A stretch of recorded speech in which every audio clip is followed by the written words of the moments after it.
दोस्तों, कुछ बड़ी और ज़रूरी खबरें दुबई से निकल के आ रही थी, तो मैं बोला आप लोगों के बीच शेयर कर देता हूँ। कुछ बहुत ही ज़रूरी और इम्पोर्टेंट खबरें हैं, तो आप लोगों से रिक्वेस्ट है कि वीडियो को आप लोग शुरू से लेकर अंत तक देखना। जो कुछ ज़रूरी और इम्पोर्टेंट छोटी-बड़ी खबरें रहती हैं, तो उसको हम अपने चैनल के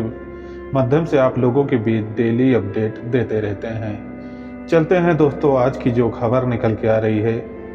जो लोग दुबई से ट्रैवल कर रहे हैं दौरान, तो उन लोगों को देखा जाता है कि एयरपोर्ट पर काफ़ी समस्या का सामना करना पड़ता है। जैसे कहा जाता है कि दुबई एयरपोर्ट पर कुछ नियम में काफ़ी बड़े बदलाव कर दिए गए हैं और वो बदलाव आप लोगों को जानना काफ़ी ज़रूरी है।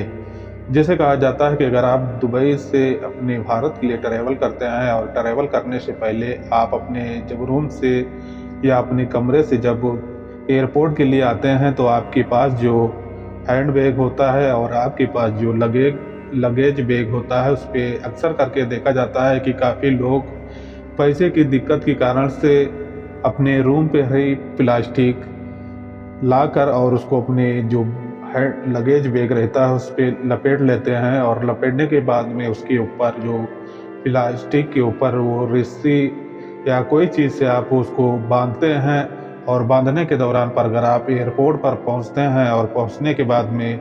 जिस टाइम पर आपको लगेज करने का समय आता है और समय करने के दौरान पर जब काउंटर पे पहुंचते हैं, तो आपका लगेज जो है वहां से रिजेक्ट कर दिया जाता है और आपका लगेज नहीं किया जाएगा।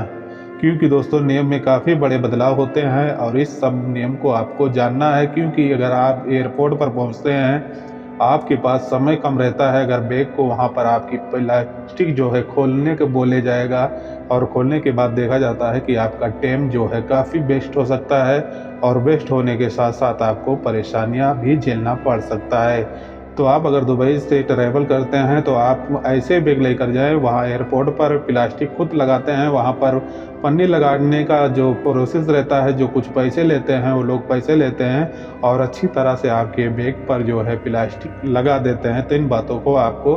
ख्याल रखना है। दूसरी इम्पोर्टेंट अपडेट जो निकल के आ रही है कि दुबई में काफ़ी लोगों का क्वेश्चन रहता है, काफ़ी लोगों का सवाल रहता है कि हम दुबई में हैं और हम एक कंपनी में काम कर रहे हैं और उस कंपनी में हमारा जो सैलरी है कम मिल रहा है, तो क्या हम भाग कर दूसरी कंपनी में सेटलमेंट हो सकते हैं कि नहीं।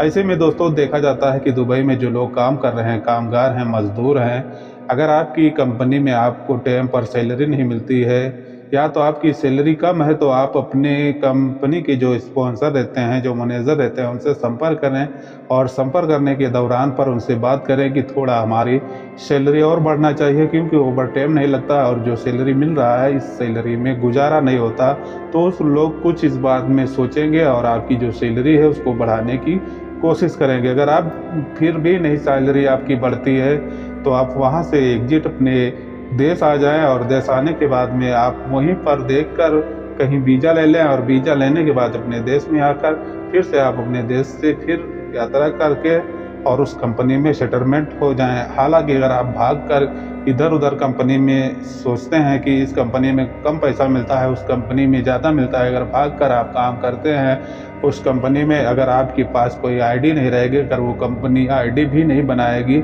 और आपका तनख्वाह उस कंपनी में नहीं मिलेगा, आप काम करते रहोगे, 2 से 4 महीने हो जाएंगे और आपका जो सैलरी है नहीं मिलता है, तो अगर आप ऐसे में कंप्लेन भी करते हैं तो आपके ऊपर समस्या आ जाएगी, क्योंकि आप किसी दूसरी कंपनी से भागकर और दूसरी कंपनी में काम करते हैं और इस दौरान पर अगर आप केस करेंगे तो आप खुद फंस सकते हैं। तो इन बातों को आप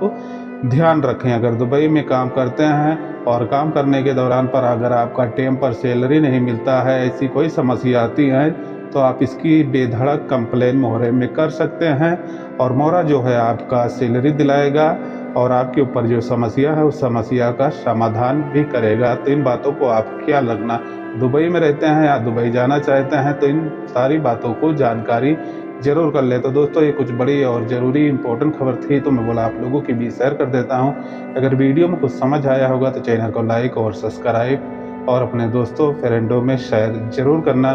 जो लोग दुबई में ऐसा सोच रहे हैं तो उनको भी इस बारे में जानकारी देना कि अगर आपकी कंपनी सैलरी कम देती है तो आप अपने स्पॉन्सर से बात करके सैलरी बढ़ाने की कोशिश करें, या इधर उधर भागेंगे तो आप काफ़ी समस्या में आ सकते हैं। तो दोस्तों, ये कुछ बड़ी और इम्पोर्टेंट अपडेट थी। मिलते हैं एक नेक्स्ट वीडियो में। अपना और अपनी फैमिली का ख्याल रखना। जय हिंद, जय भारत।